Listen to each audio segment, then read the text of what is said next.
Welcome back to my second video of the winter meal prep series. Today we are mainly using two winter seasonal vegetables, which are Daikon Radish and broccoli. If you are someone who is cooking Daikon Radish only in a soup, there are so many more recipes to enjoy. To complete the meal, I also give you ideas on what you can pair with it. At the end of this video, I'm running another giveaway to celebrate the launch of our first e-cookbook. So please stay tuned for that, especially if you're into Japanese dashi. We're gonna be making 3 dishes using Daikon Radish, but before that, let's talk about the Daikon Radish, which is one of the most popular and economical winter seasonal veggies in Japan. Daikon radish is crunchy when raw, then becomes sweet and tender when cooked. The root of daikon radish has a vitamin C and digestive enzymes. Hence, in Japan, it's popular to eat with other rich, heavy dishes like grilled fish and deep-fried stuff like tonkatsu to help its digestion system. The leaves of the daikon radish contain carotene, vitamin C, calcium, and dietary fiber.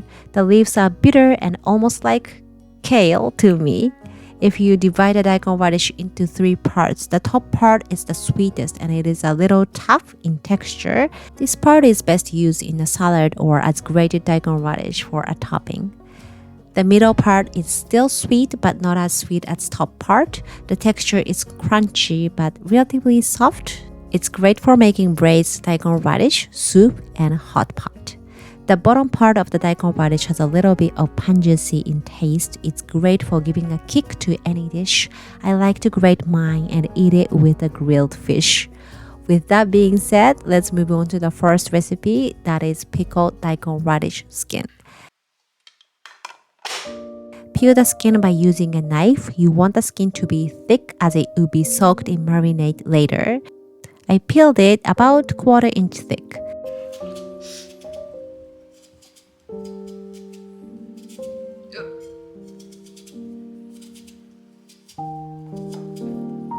Once it's peeled, chop them into much thin sticks. The skin is tough, so even if it's soaked in marinade, it's gonna retain a crunchy texture, which in my opinion, it's perfect for a side dish.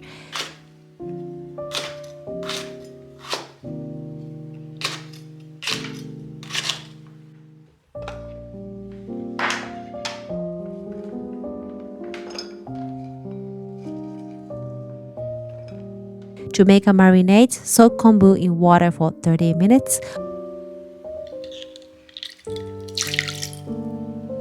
Once it's expanded and softened, transfer to the stove and cook it on medium heat.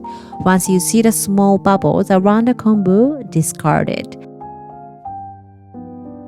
Add soy sauce, mirin, sake, and chili flakes to give it a nice kick. Let it cool down.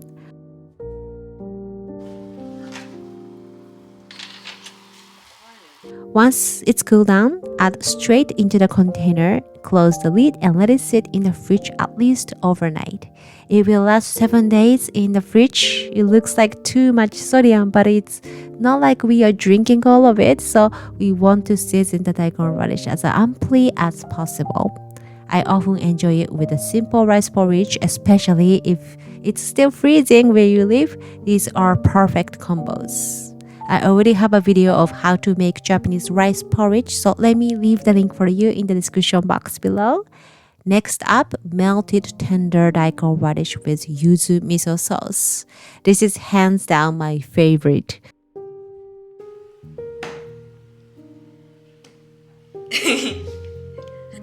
I'm going to use the middle part of daikon radish for this time because it's soft and tender in texture. The skin has been already removed and chopped into about 1.5 inch thick. Remove the edge of the daikon radish so that it will hold the shape beautifully when it's simmered. But this is totally optional. This is what restaurants do. And as a housewife like myself, I only do it when I have time. I'm just inherently lazy. Make a cross on surface and this will speed up the cooking process. Add them to the pot, followed by kombu and water until daikon radish is completely submerged.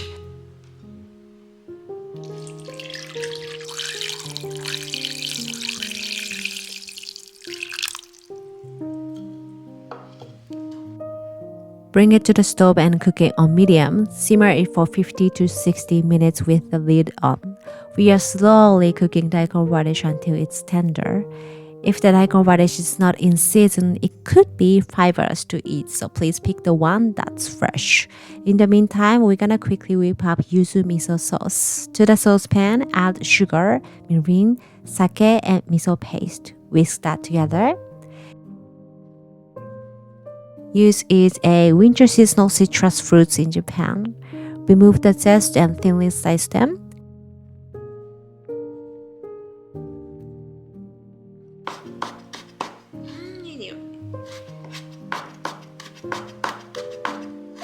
Heat the sauce over medium heat until it becomes paste-like consistency, which took me only a couple of minutes. Just be careful, it's gonna burn easily. Off the heat, then squeeze the juice of yuzu. I added about 1.5 teaspoons worth of it, but if you don't want it to be too tart, you can start with half teaspoon and increase the amount to your liking. Add zest and our sauce is ready. This sauce is perfect for topping on roasted eggplant or grilled fish or even tofu. It's just yummy sauce on its own. If you don't have a yuzu on hand, just skip it and dilute it with the water to loosen the sauce. It's still gonna be very delicious. Store them separately and keep it in the fridge for up to 5 days. I recommend keeping the daikon radish in water to retain the moisture. To go with it, I recommend a simple bowl of miso soup and rice or onigiri. All of them are in my Japanese breakfast cookbook, so let me leave the link for you in the description box below. For yuzu, after using it, Japanese love to put them into the hot bath, praying for our good health.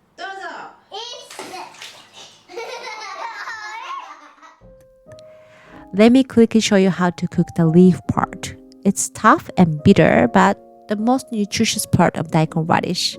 If you are lucky enough to find the one with the leaves attached, please make this rice topping. Finally, chop them up and cook it with the toasted sesame oil together with the salted kombu. Just continue to cook it until it's wilt. Off the heat and sprinkle even more sesame seeds if that's your thing. The exact measurement is listed on my blog. The link is on the description box. As always, super simple but nice to have it on hand when you are in a pinch. The recipes introduced so far are what I like to eat but not necessarily loved by my kids. So as for the last recipe, we save a kid-friendly and filling one. It is a broccoli egg omelette with a Japanese flair on it. Cut the florets into small bite-sized pieces, then chop it into even smaller pieces about the same size as my thumb. We are not gonna waste the stem. Remove the outer layer and chop them into small pieces. The stem part will stay firm and crunchy when it's cooked. The different parts of broccoli will give the fun texture to the omelette. For onion, peel the skin and mince them. You can technically add anything into this omelette, but two of them are my kids' favorites, so I picked these two.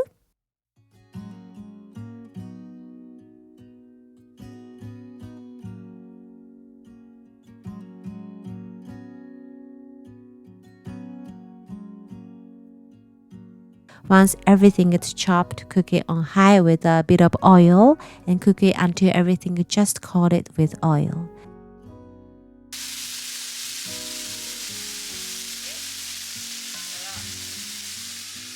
Close the lid and steam it over small heat for about 3 minutes. When it's steaming, crack 3 eggs, then whisk.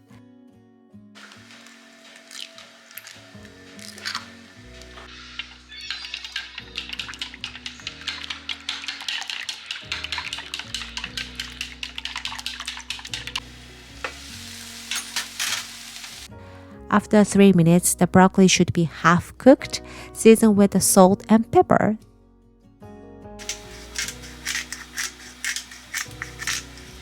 Then pour eggs over the broccoli and onion. Remember to keep the heat low. Mix them to combine.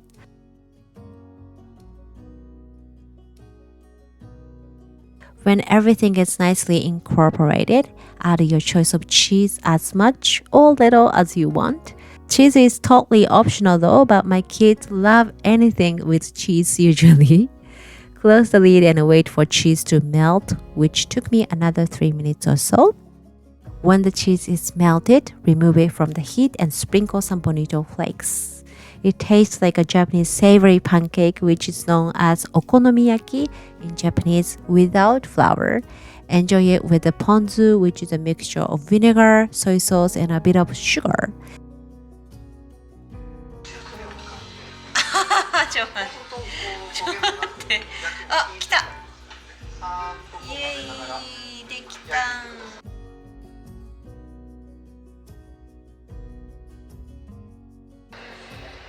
ちょっとだけかかった今。かかってる。Keep it in the fridge for 5 days in the fridge, and this is perfect for bento box too.